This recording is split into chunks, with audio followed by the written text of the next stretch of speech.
All right, I am Pam Hunsaker. I'm one of the regional directors here, and I have the pleasure of introducing two amazing people. Eddie Lee Herndon is the president of the United Way of Fort Smith, Arkansas area. Before his time in Arkansas, he was the president and CEO of the United Way of West Tennessee, so he's right at home. Eddie Lee is active on the Arkansas Statewide Imagination Library Initiative, working to establish the Imagination Library statewide there. And Theresa Carl is the president of the Governor's Books from Birth Foundation, located in Nashville, Tennessee.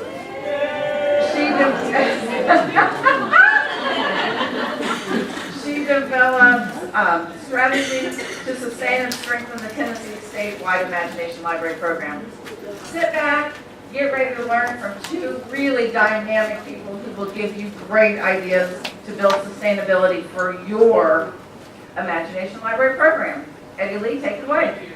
Pam. Wow, 3 o'clock. Are we rocking? I mean, when I woke up this morning, I know you did what I did, and you stretched, and you sat up, and you put your feet on the floor, and you clapped your hands, and you said, I'm at Homecomin 2017! I do go by Eddie Lee, like Billy Ray or Billy Bob. It's my southern roots. I was born right down the road here in Jackson, Tennessee. Lived there till I was 9, and then Dad, being an industry guy, moved us to Arkansas, where I grew up in the Ozark Mountains till I graduated high school. Then I moved back to Jackson, Tennessee to go to college. Worked there till about 2 years ago, and then went back to Arkansas. So I think I'm part Mallet. I'm migrating back and forth. Where's Theresa? Okay, can I have you go to the back of the room? Now, just to the back, and then we're gonna do something fun because it's 3 o'clock. Now, I have this thing I do when I travel around because, you know, there's one thing about golf that I don't like, and it's the claps after someone gets a birdie or an eagle. And we have Tiger Woods. He just putted out on the 18th for birdie. So, everybody needs a Dolly, right? So can you imagine if Dolly Parton walked in here right now, what we would do? We would raise the roof. So here's what we're going to practice. Every one of our speakers in their own right is a superstar. You're all superstars.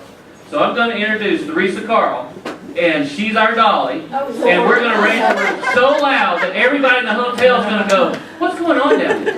Which is going to lead them into becoming a funder, a sponsor for Dolly Parton Imagination Library, or signing up their kids.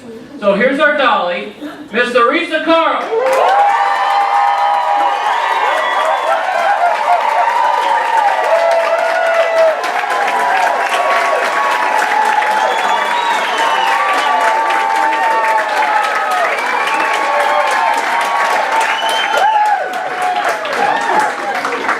Now, I have to say something, Jeff. I have traveled all over the country and done that, and you guys are the best on the first take. Well, we're going to have some fun today. And my wife is here, Erin, and wait here. There she is. We have 4 children. We have 2 boys and 2 girls, and we were just blessed in February with our first grandchild. So now we get to start reading all over again. So we're really excited about that opportunity. And I have some self-help books today that I want to share with you that I think will really help us with the program. And this was the first one. So, If I Built a Car. So what are we building? We're building our local affiliates, right? So as we sit and we listen to all of these superstars and all of this information, and we have this brain overload, but we're going to walk away with what? With nuggets, golden nuggets of information that we can use to take home and develop our own car. So I want to read something to you that's very beneficial. So in If I Built a Car. We can't hear you. In If I Built a Car. Here we go. I need a third hand. Jack from the back seat said to his dad, "This car is okay, this car is not bad, but it's just a car. Nothing great, nothing grand. It's nothing at all like the car I've planned."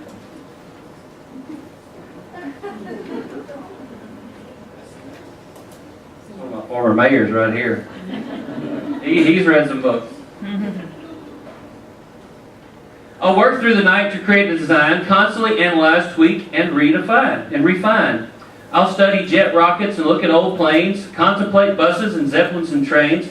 To make it as smooth and as sleek as an eel, I'll borrow ideas from the Wienermobile. So sit back, relax, stay right where you are. It's time to reveal my spectacular car. I see that? So as I was reading this book, and by the way, I would suggest you read all the books that you can inside the catalog.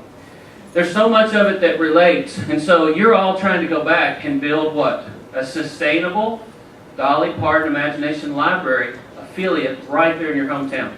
So you're taking this awesome sports car and you're trying to mold it to fit your area. We have some folks that are rural, we have some that are metropolitan, we have some that are in between. So here's my next book that we'll use, The Little Engine That Could. So when we look at The Little Engine That Could, and you're trying to develop, here's a couple of lines from this book that really helped me as we're trying to, go out and build our Dolly Parton Imagination Library affiliate. So the shiny new engine said, I'm just a passenger engine. I don't pull the likes of you. Indeed not. The big engine said, well, I'm a freight engine. I won't pull the likes of you. And the rusty old engine said, I'm so tired, my weary wheels, I cannot. Have you ever heard anybody say that? But the little blue engine, I'm not very big, but I've never been over the mountain.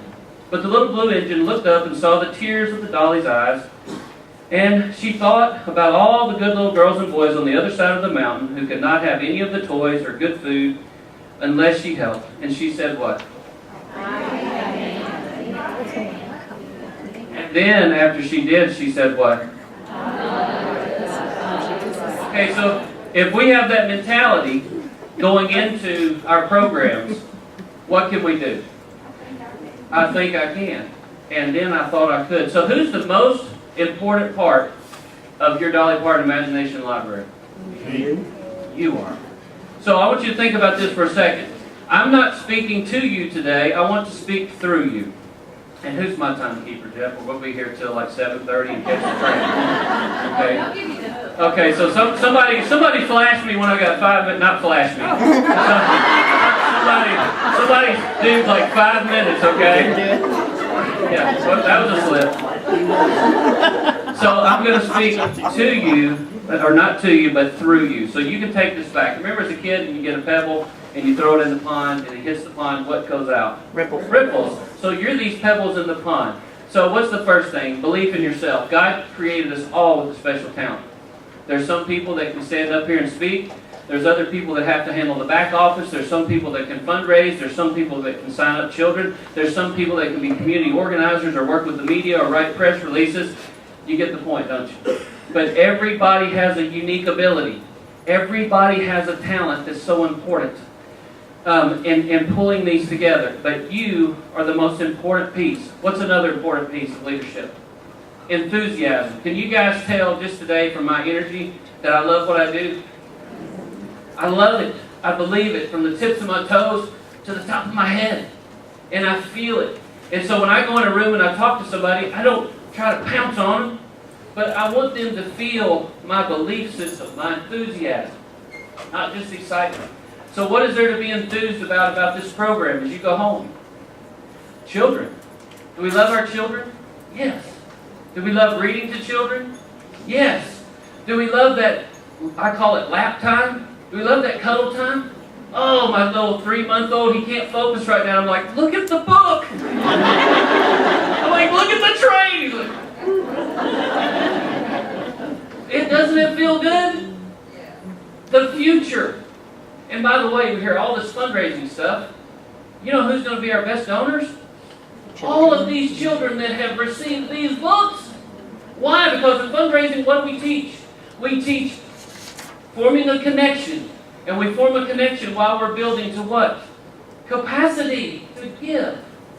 So I just throw that in as an added bonus, but it's right there. It's right at our fingertips. So we're branding for tomorrow, creating that connection, that love. So that enthusiasm is so important. What's the next piece? The attitude. Attitude to succeed. It reminds me of the mighty lion, the king of the jungle. And every day he would lay out on a rock, and he would look across the jungle, and he would think, I am the mighty lion. Well, one day he woke up, and he thought, I better go check this out. So he said, who's the biggest and the baddest creature in the jungle? He thought, big tiger. So he went and found the tiger, and he roared in his face, and he said, who is the king of the jungle? And the tiger bowed his head and said, oh, you are, you mighty lion. So then he thought, okay, got the tiger. Who else? A silverback gorilla. Man, he's tough. And he went and found him, and he roared in his face, and he said, who is the king of the jungle? And the silverback gorilla bowed his head and said, oh, you are, a mighty lion. So he went back to the rock. He started to chill out, and then he went, oh, forgot about the bull elephant. So it wasn't hard to find him. Palm trees down everywhere, big piles of you know what, a lot of big tracks. He went and found the bull elephant, he looked up at him, and he roared in his face, and he said, who is the king of the jungle? And the elephant looked down at him, and he took his trunk, and he grabbed him by the hair on the back of his head, and he picked him up, and he flopped him this way and that way, and he shook him, and he threw him up against a tree. And he hit a tree, and he was dizzy, and his nose was bleeding. And he staggered back with broke ribs, and he looked right up at the elephant, and he said, you didn't have to beat me up just because you didn't know the answer. That's the kind of attitude you have to have when building a program.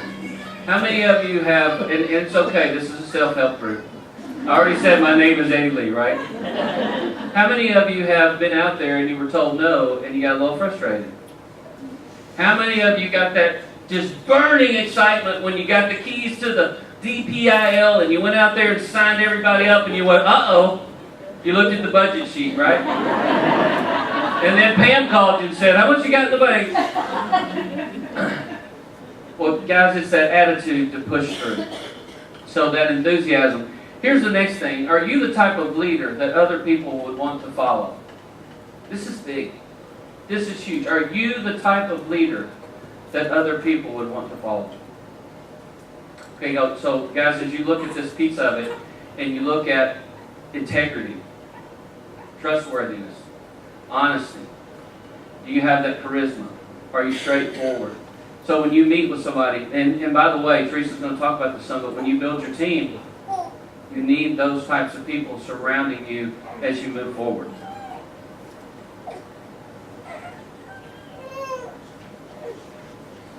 All right, here's my next favorite book on how to build this program.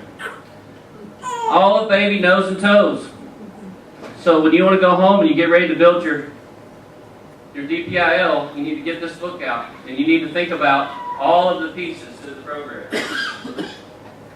So it starts out, baby's got eyes, little eyes, round as pie eyes, just as right size eyes, little like an owl, wise eyes, peekaboo, who loves baby's eyes?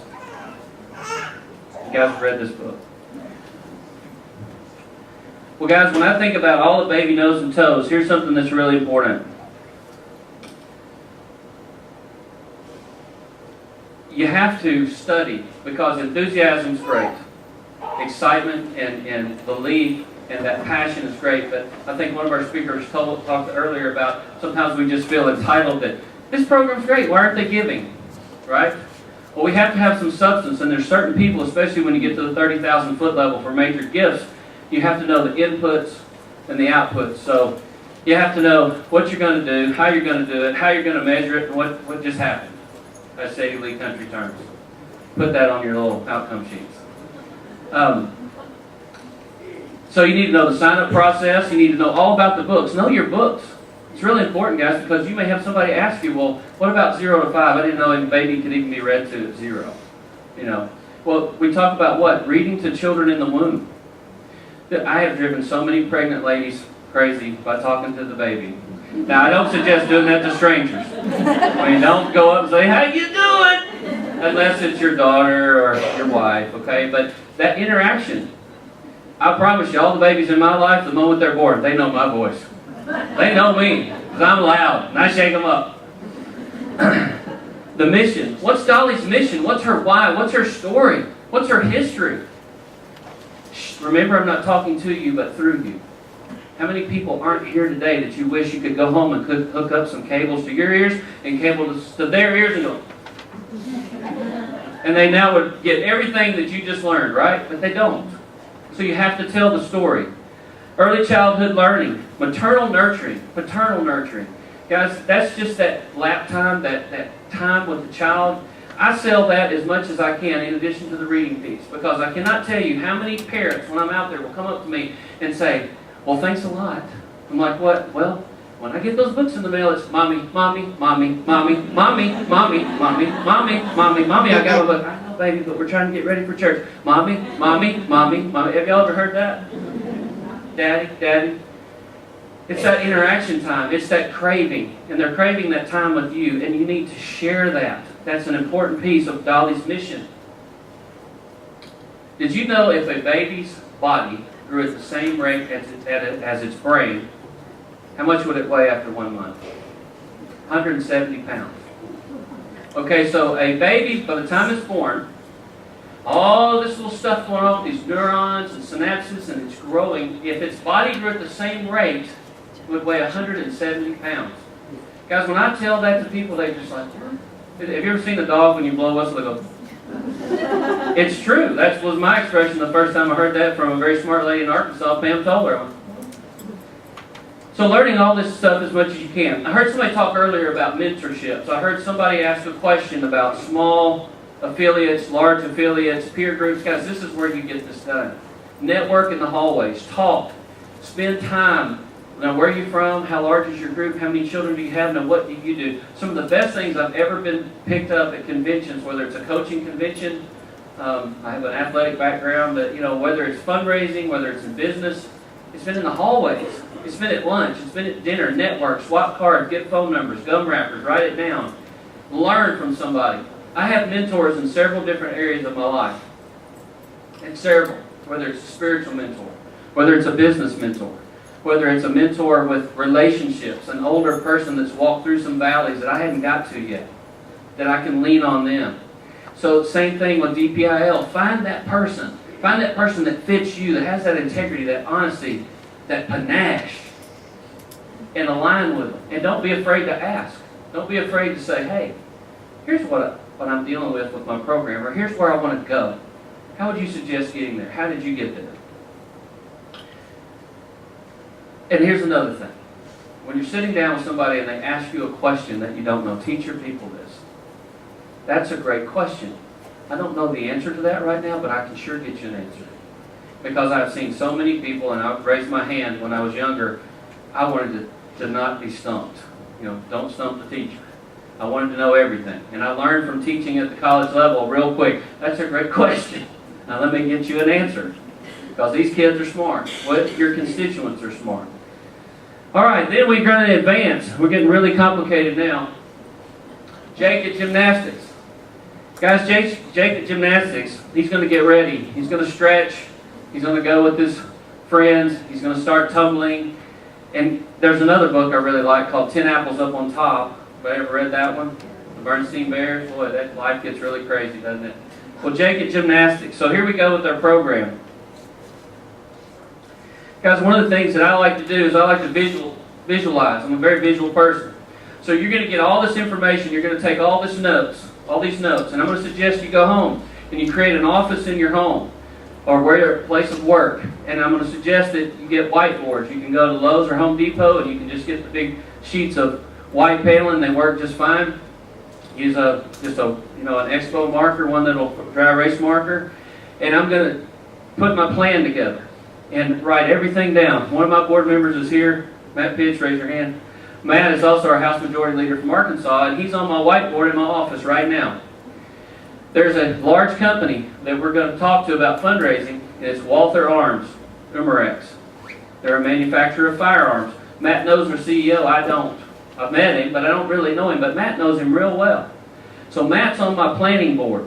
So Eddie Lee and Matt go see Adam Blakely, Walther Arms. And he's not the only one. There's so many fortunate people that are on my board. So when you go home, get your whiteboard, get your paper. If that's good, if you're a computer person, create those walls inside your laptop or on your iPhone and write, read it, and it will transcend your subconscious to become reality because you see it. Great athletes envision success before it happens, before they ever step on the floor, before they ever get up to bat. And people strike out, right? People are going to miss, people are going to lose, but my grandmother used to say, honey, if you don't shoot for the moon, or if you shoot for the fence post, you hit the ground. But if you shoot for the moon, you hit the fence post. So the point of this is plan, create a war room, write down, okay, I'm going to see Rotary. And I'm going to Rotary, and they have 25 members, and I'm going to ask for $2,500. Also get the scouting report. They make you do way more than that. But you know what I'm saying. Put it down, visualize it, make a plan. So here's what we do in gymnastics. We're going to have a goal. First goal is what? It's called a BHAG. Anybody know what a BHAG is? A big, hairy, audacious goal. It comes from the book Built to Last. It's on pages 91, 92. Tear those out, keep them, throw the rest of the book away. I'm just teasing. It's a great book. But it's a big, hairy, audacious goal. So what's our big, hairy, audacious goals? What? It would be to hit the benchmark that DPIL sets for us to have every child on the books, right? That's our BHAG. So then we get our calculator out, we start doing the math, and we see how much money we have to have, right? So then we have to go back and we set smaller goals, which I call objectives. So they're tiny little things that we can bite off and we can accomplish. To say, in this town, or in this school district. And so I start biting them off piece by piece. And so in order to hit those little goals, I have to have what? Strategies. So how am I going to have a strategy? Or what kind of strategy? Maybe it's a one-on-one call with somebody to go ask for money. Maybe it's meeting with the school system. Maybe it's talking about Title I dollars or ABC funds or Rotary or Lions Club or any of the civics clubs. Maybe it's churches. But remember that war room, right? I have all kinds of strategies written down over and over and over. And a lot of them came from being with a group like this. A lot of them came from sitting through sessions where I'm sitting there going, oh my gosh, I haven't tried that yet. And so I put them all down. And then what's the next piece of that? Implementation. So then we have to go work the plan. So we have our BHAG, we have our objectives, we're breaking it down into tiny bite sizes, and then we have all of our strategies, and then we go implement it. We have one strategy that we've implemented in Western Arkansas that really works. It's called the power of the purse. And we buy all kinds of purses all year long. We have them donated. We have Macy's, other people that can donate different things. We have jewelry shops, donate jewelry.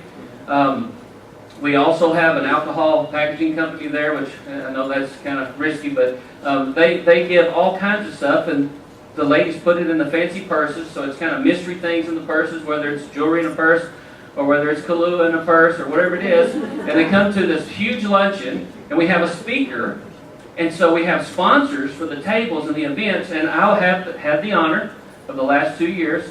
I've been the only man in the room. We're inviting other men this year. Peer pressure suddenly. And then we have a daycare that benefits from the DPIL books, and we have all the children come, and the children come up in front of the room, and they're little bitty guys. I'm talking 2 years old, 3 years old, 4 years old, and they all say, thank you so much for the Dolly Parton books. Thank you. And then they take little envelopes to every lady at every table. And it has the pledge card in it. And they have the opportunity, and let me say this, it's an opportunity. They have the opportunity to give a blessing. They have an opportunity to bless our community, and guess what? They do. And they ask for the kids to come back every year. They want to see the success stories. They want to hear it. So that's our story. Create your own stories. Form a strategy that works for your community. Implement it. And then what happens after you implement it?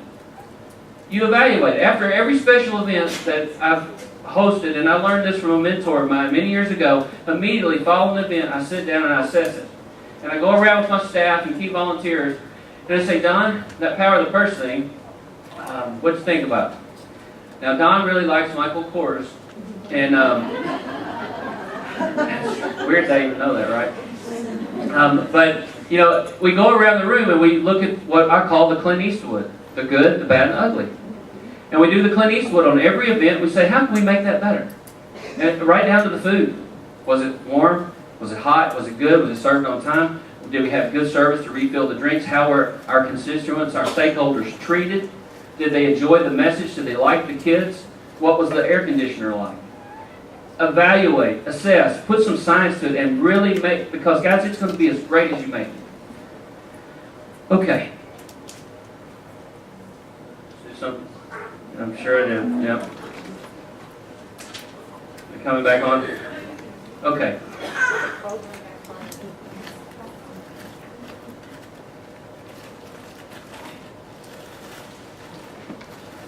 Yeah, I think we're on the down slope now.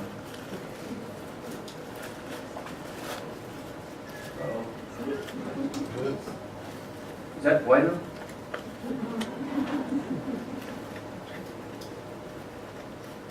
Okay.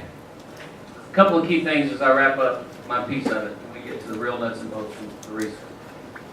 Guys, this is really important.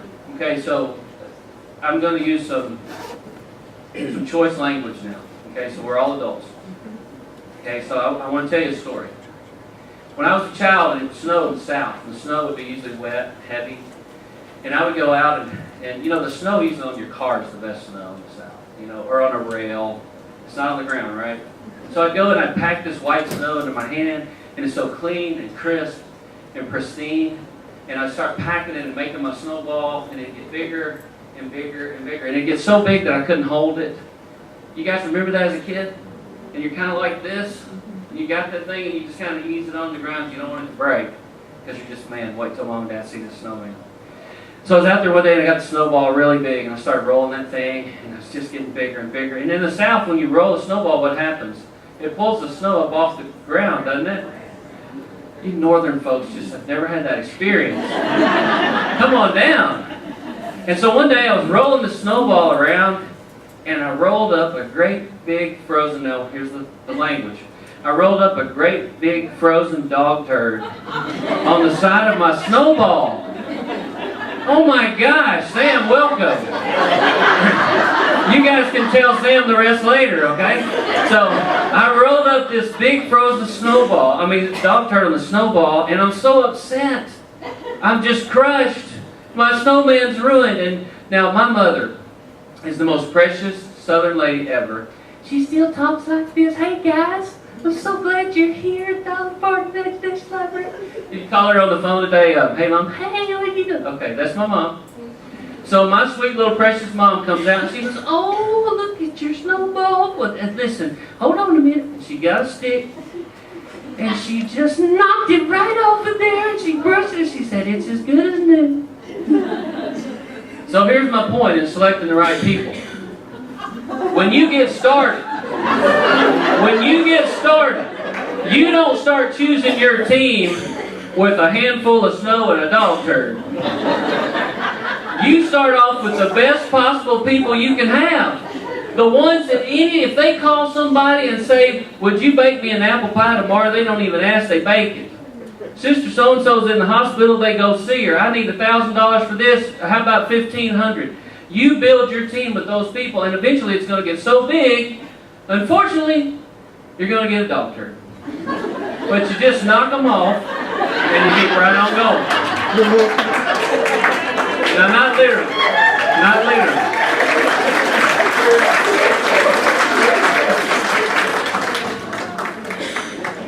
Now, guys, this may be my favorite book. When I was in college, and I was playing football, and I got hurt, and I couldn't play football anymore, and so I got to keep my scholarship, but you know, your lifestyle changes when you have a sustaining injury, and you can't do normally what you did physically. So I was asked by our head librarian on Sundays if I would come and sit in the library since I wasn't playing football anymore, and I would run the university library with all the other work studies, and they'd have a librarian might check in once or twice with us a day. So I did, and I would go and I'd run the library on Sundays, and I'm also an English major, so that was great time for me to study and research and do all that I needed to do writing on those days. And one of our librarians, Linda Hayes, started sending me little notes, and at the very end of it she'd say, "That a boy." And so when I would accomplish something in college, she'd say, "Attaboy." And she'd write, "Great job, blah, blah, blah, blah." Then, as I started working in my career, the "Attaboys" continued. So when I got a new job or a promotion or something happened, she'd write me a "Attaboy." And so this book was a great lesson for me about celebrating success.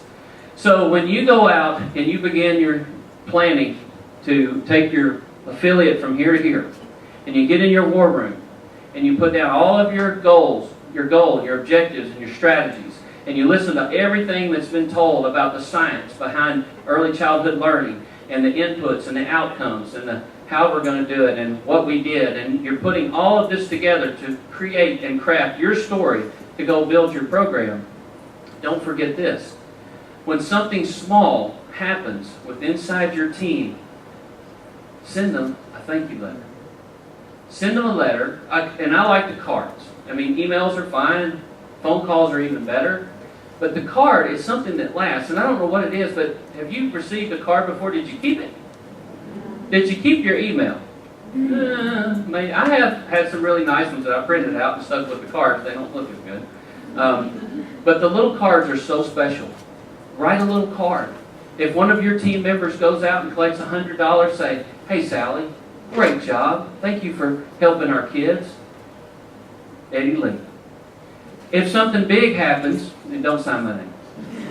If something big happens, celebrate success. And you can do it in the media. You can do it with a special reception. But guys, we all need little victories. There's something else I call love touches. Love touches for me are opportunities to brag on people in certain ways to build a relationship. So in cultivating, and guys, this has to be genuine. This has to be genuine. This cannot be contrived. This cannot be fake. If you're not the right person with inside your group to do this, don't attempt it, because people see through it. That's not your style. But if you're that person that has the ability to genuinely thank somebody, genuinely call to check on them, and you start building a community inside your DPIL, guys, your giving and sustainability is going to start going up, because you are your brand. Dolly's the brand of DPIL, but in your hometown, Dolly's not there. So who is the face of the brand? You are. And it all starts with what? Humility, honesty, integrity, your enthusiasm. It goes right back to the beginning of what I shared today. We've got the recipe for the soup. It's like Prego. It's all in there. Jeff and his team, it's in there for us to take it to the moon. We have it. It's just sitting down and honing out our little piece of the car and how we're going to adapt it and how we're going to make it to be successful. Guys, I've thrown a lot at you in a short amount of time, but I really in my heart believe that the key to any successful campaign, and by the way, guys, this is a home run. This is one of the easiest things for me that I've ever done, is when I promote our children. Because whether you're Democrat or Republican or independent, or whether you live over here or live over there, there's one thing that's common thread for all of us, and what is that? It's our children. It's our children. So when you wake up in the morning, what's the first thing you're going to put on? A smile. A smile. Because that's going to change your whole day. That's going to change your whole focus for your team. And you get to work. And enthusiasm is not enough. Knowledge about the program is not enough. You can't put things in a silo. It has to be the entire combination. And every single fundraising call is different. Everyone's different. You have to listen. When you're talking to somebody, what do they want to talk about the most? Themselves. Teach your people that. Listen. Pick up on hot points, hot buttons, and then at the very end, do the thank yous. Guys, I'm honored to be able to be part of this today, and now we're going to get to the brass tacks of the deal. Theresa Carl.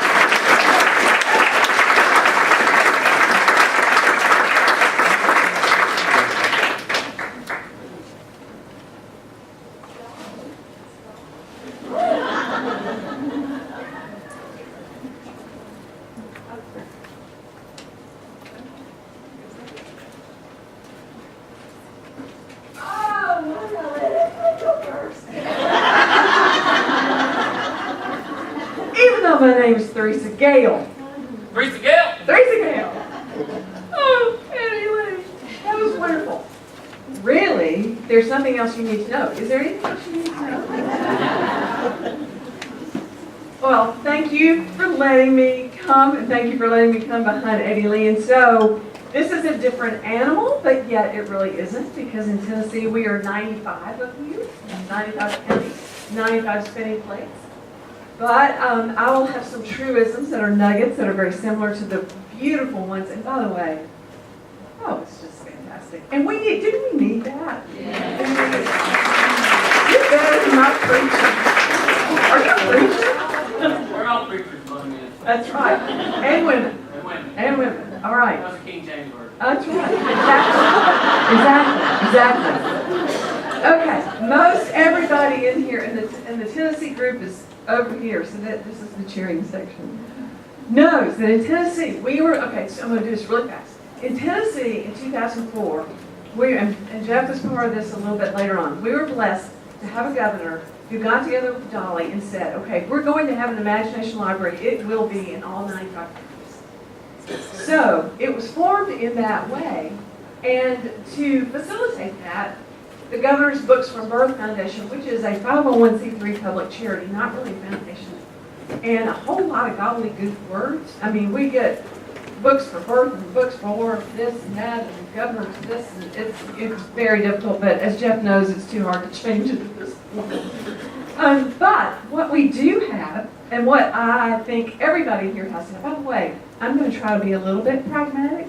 I'll try to be funny every now and then, but it ain't going to be what you just heard.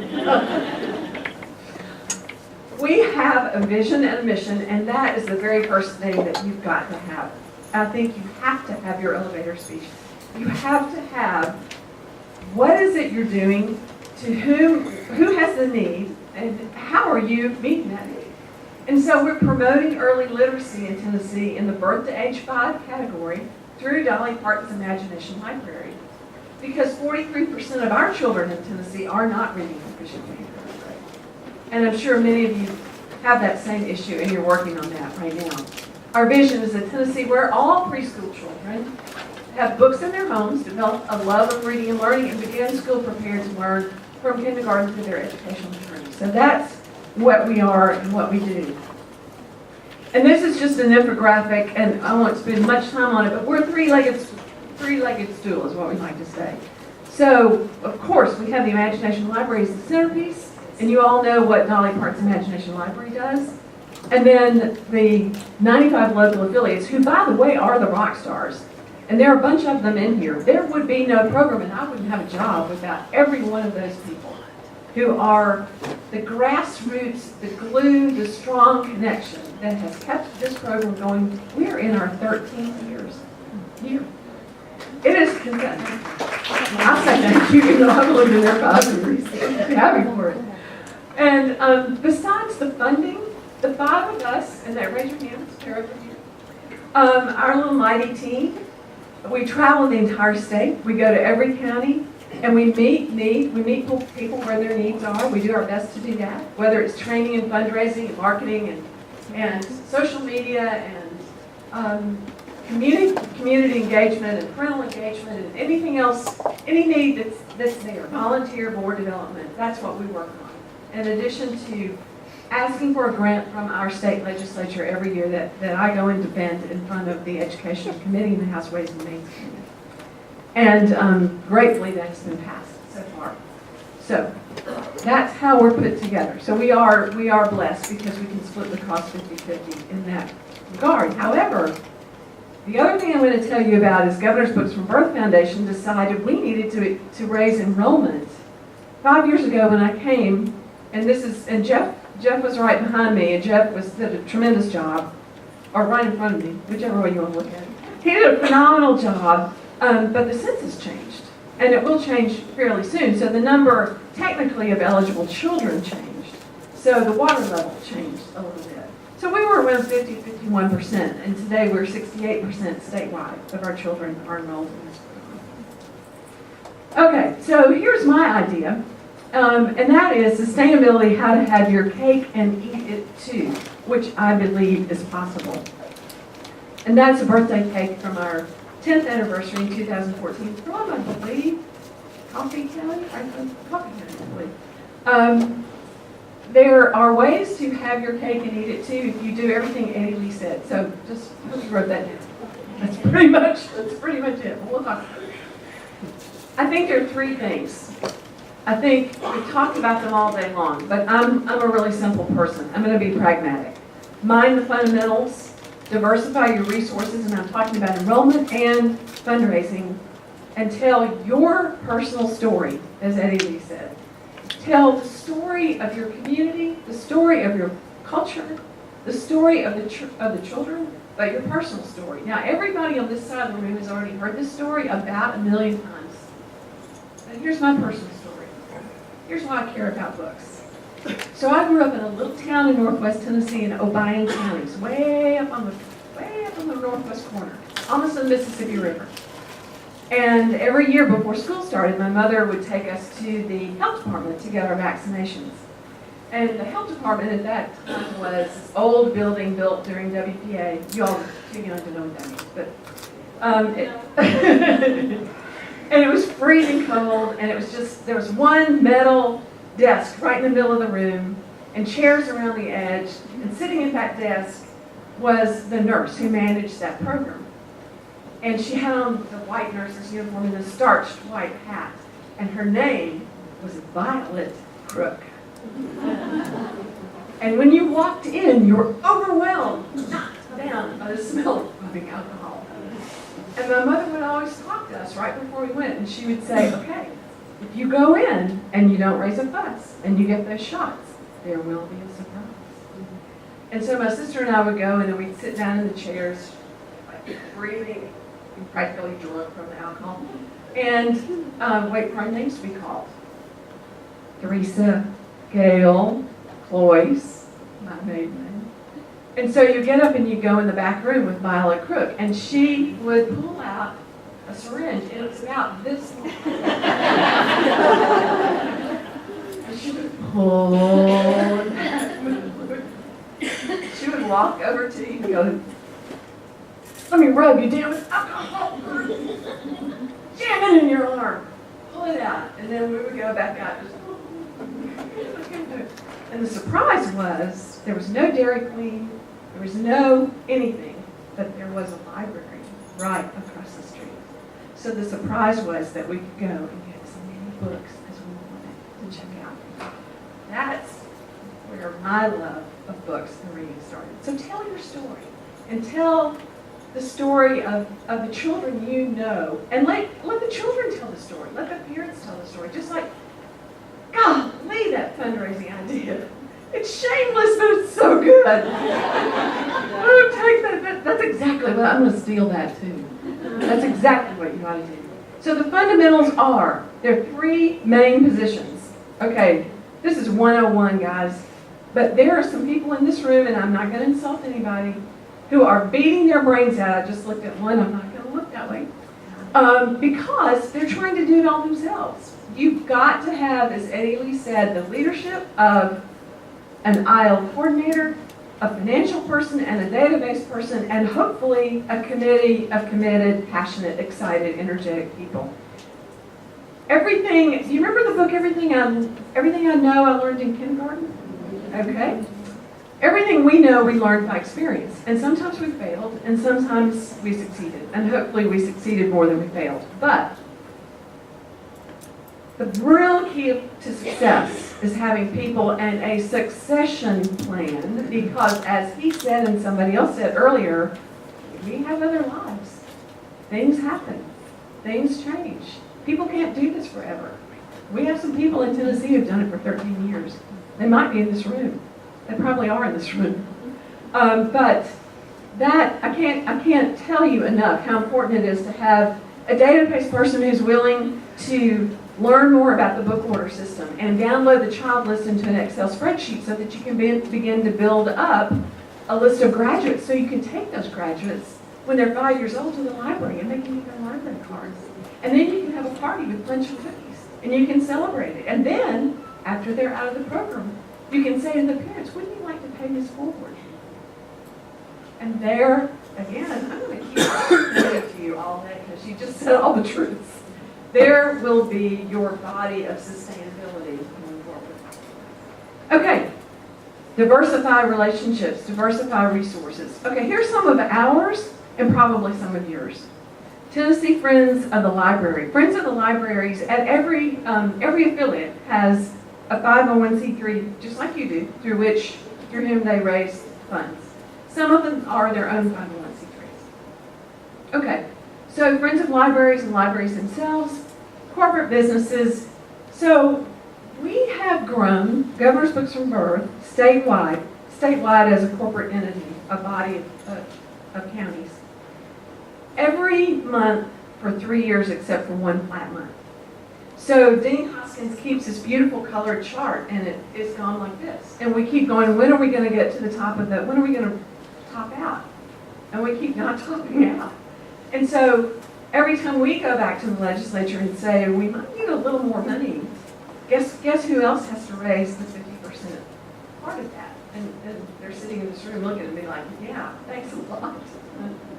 So that diversification becomes even more important because at the local level, you're going to your county commissioners, you're going to your mayor, you're going to your county mayors, you're going to your aldermen, you're going to folks to talk to them about this program. And in Tennessee, through the Department of Economic and Community Development, there's a program called the 3-Star Program. So maybe some of you all have these in your states. Yeah. So in the 3-Star Program, there are grants that can be given out to counties to increase and develop roads, or to revitalize downtowns, or some other aspect. But on that sheet, you can look at child obesity, you can look at levels of education, dropout rate, ACT, SAT scores, and guess what's down at the bottom right under education? How does that county participate in the Imagination Library? What are their numbers?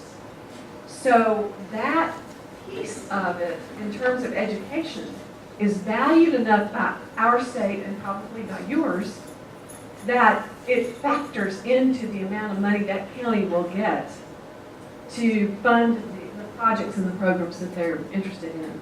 And believe you me, boy, howdy, that is a great thing to take when you have a meeting with county commissioners.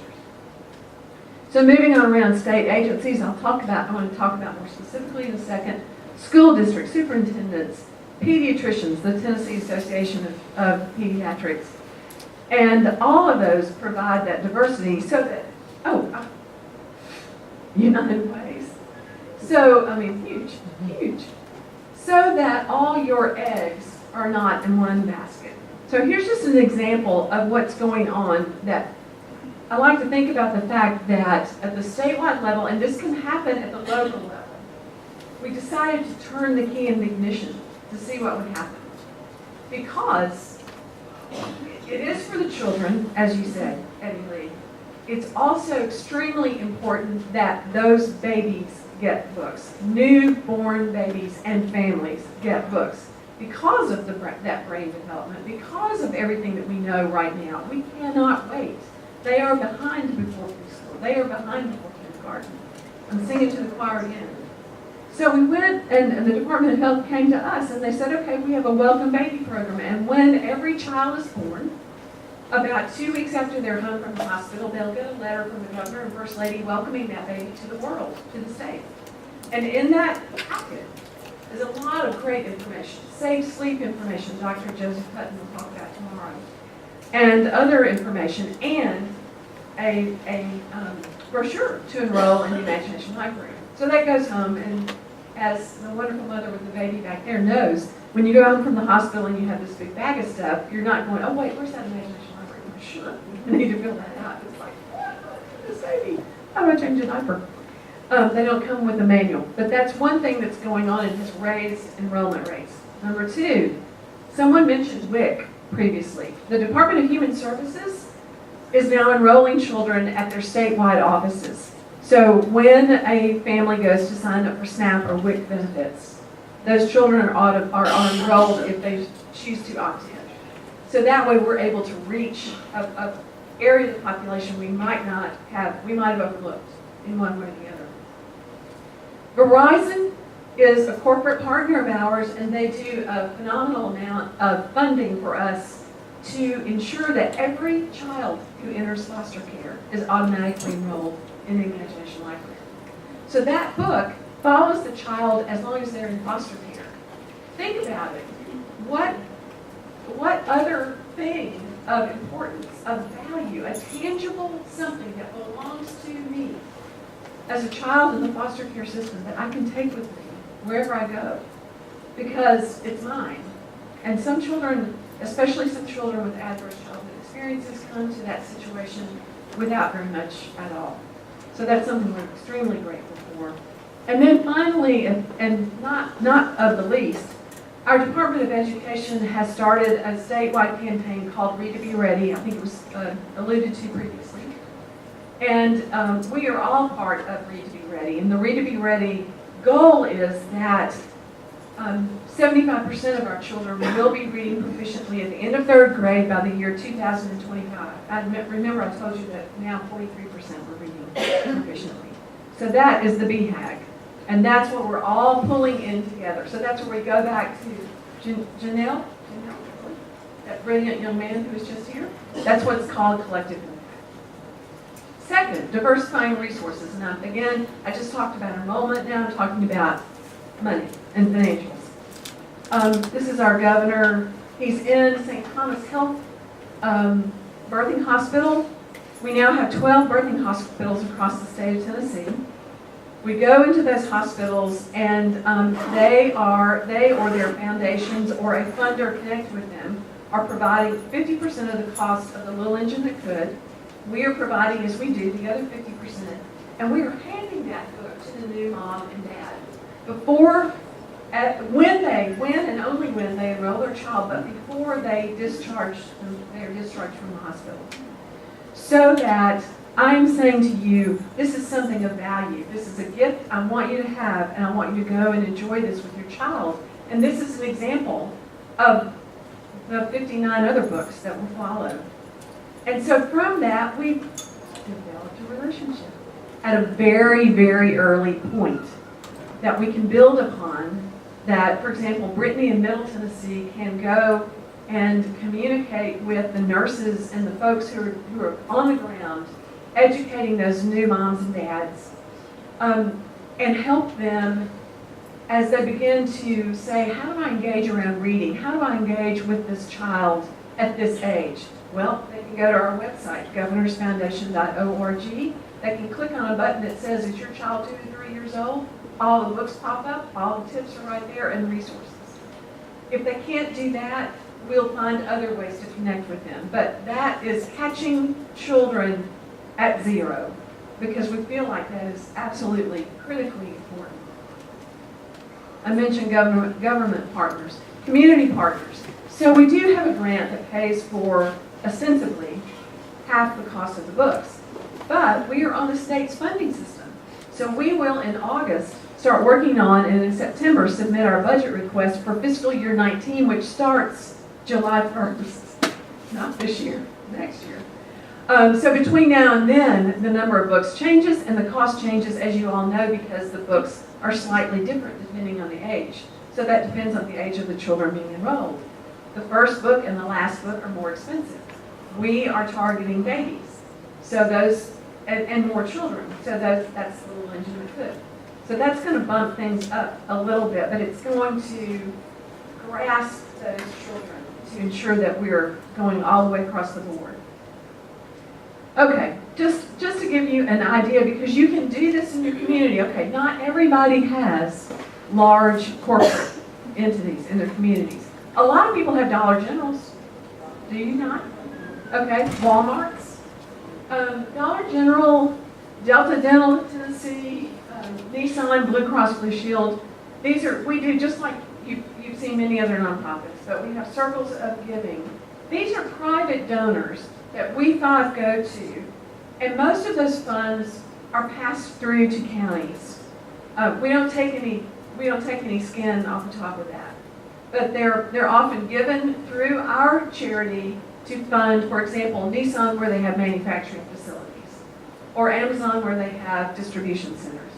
Some of them are grants that we ask for to provide assistance, and I will mention one that relates to Dollar General. part of the funding that we receive from Dollar General, and this goes back to diversification, we use for something we call assistance for growth, which is not a very sexy term, but the idea is that it costs money to raise money, right? So if you want to have a fundraiser, or you want to have something that is going to raise the awareness of the brand, as Eddie talked about, your brand and your community, but you do not want to spend your book money on it, we're able to dip into that to provide funding. You can apply for that grant and we can help you raise that funding. So that's another way that works. And these partners down below, Read 20 in particular, there's a Read 20, are you familiar with Read 20 Minutes a Day? There's a Read 20 Minutes a Day, if you Google it, Read 20. In Tennessee, there's also there are a couple of Read 20s. There's a Read 20 book club that is something that our governor's wife started. By the way, our First Lady, we're also very blessed, I have to say, because her platform is early childhood development and early childhood literacy. So, I mean, true confessions that she has been a tremendous help and leverage in that regard. But Read 20, the Read to Be Ready, Kids Central, TN is another. All I'm trying to say to you is go out and research in your state. Again, this has been said, the connections that relate to serving children. And go and meet with those people and find ways to connect with them because they are trying to do the same thing that you are. But you have a really wonderful brand and the best daggone product that there can be. Tennessee SCORE is another one, the Child Care Resource and Referral Agency. These are just a smattering of partners who are both county-related and non-county related. And every community has them. It might be, as was said, the Salvation Army. It might be even the Rescue Mission. It could be anyone. But anybody who serves children. It could be a feeding site or Second Harvest Food Bank. Anybody who really takes care of children and families. So the last thing is, I already did. I told you my story. But telling your story and branding. Claire Jones, who's up here, is just a whiz at doing an e-newsletter for us. We have to use Emma, but do you know that the Dolly Parton's Imagination Library will give you free access to MailChimp up to a certain amount. Also to help build your website. Do it. Please do it. Let's all do what we were talking about earlier. Because our constituents, our market, are on Facebook. They're on Instagram. They're showing pictures of their children. They are communicating with one another about what works best in helping educate their children and in engaging their communities. So I cannot overemphasize how important the aspect of not just telling the story in one way, but telling it in many, many, many different ways. If you have civic clubs, if you have Lions clubs, Kiwanis clubs, Rotary clubs, if you have county mayor associations, if you have library meetings, if you have women's clubs, if you have a welcome wagon, I don't even know if they have welcome wagons anymore, but if you have anything like that, you need to go out and tell that story because it's so compelling. It's just, how many times have I said this? As Eddie Lee said, there is no better return on investment, folks. There's not. There's no more ROI than what we're providing our children through this. So, as someone once said to me, and I shut her down pretty quickly, we have to go beg for money again. And I said, don't you dare use that word. Don't you ever use that word. Don't put it in the letter. You are not begging for money for your children. You are, and you stole this from me. You have the opportunity to invest in lives. And that's absolutely true. You have the opportunity to invest in something that will last forever. And it is workforce development. It is health literacy. It is economic development. It will bring jobs to your community if you have literate children who grow into literate adults and feel like they have an opportunity later on. Okay, I gotta see where I am. So this is, I'm really big on one-pagers and things to hand out and leave behind. Someone else had the same idea. This is just an example of going to talk to someone and someone who maybe doesn't know why it's important. As one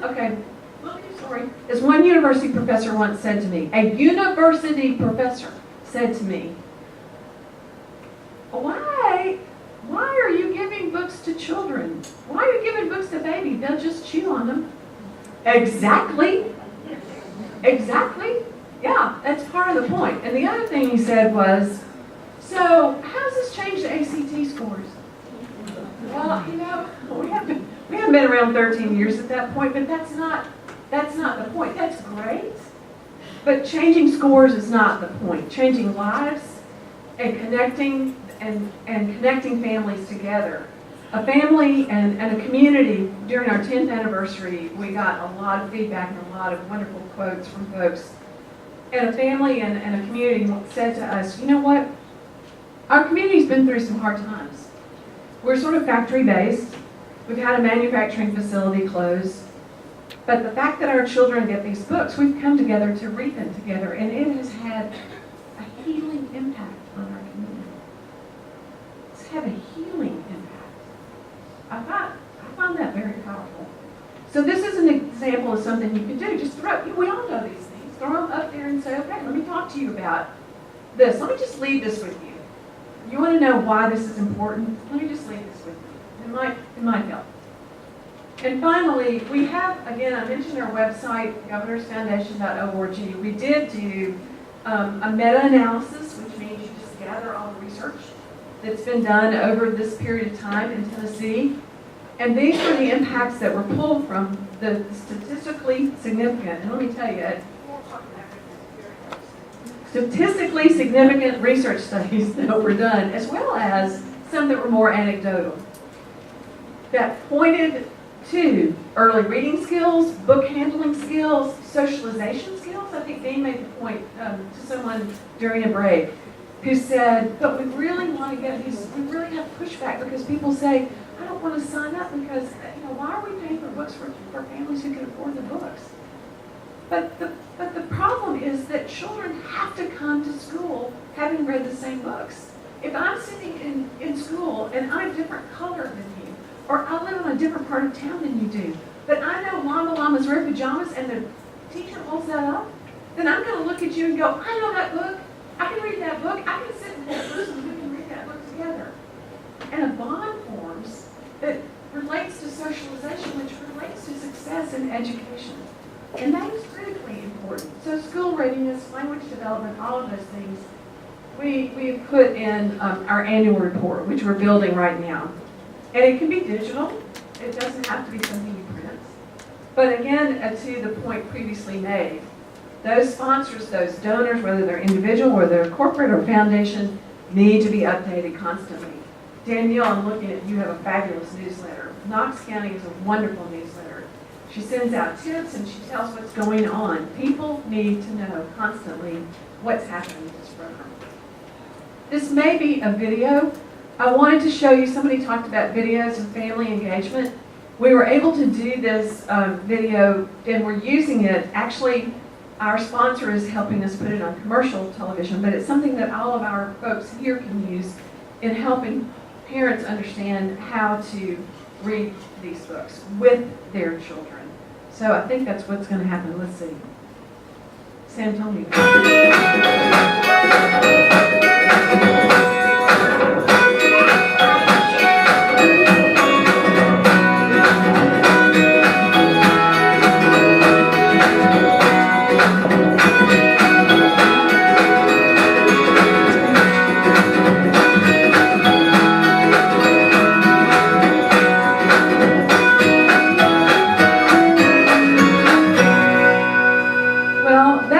But it really actually has words. I don't know why they did.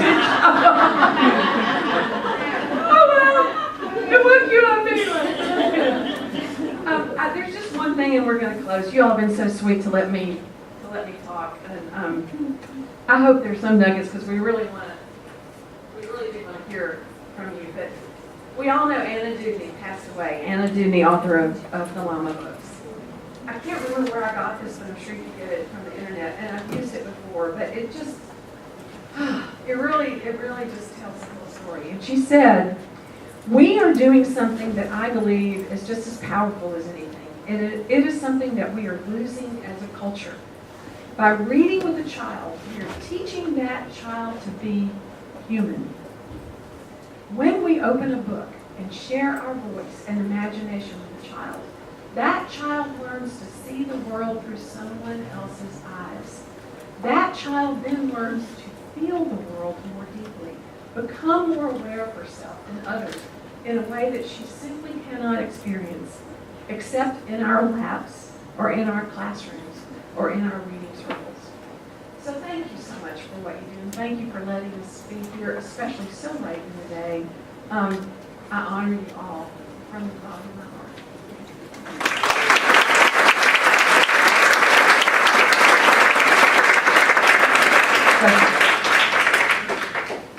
Yes, I'm sorry, if you're not too worn out, would you like to ask a question? God bless you. Oh, you need to. I may have missed it, like I say, it is late in the day, we have a lot coming in, but make friends with your media. Our newspaper and our radio, they will do anything I want. I don't even use them as often as I could. And a tip is, of course, the radio is free. It's a PSA, so it costs me nothing. And I change it seasonally and topically and that kind of thing. And the newspaper, I recommend when you can to get it copy ready because they're busy, they're meeting deadlines. Copy ready as much as you can. Thank you.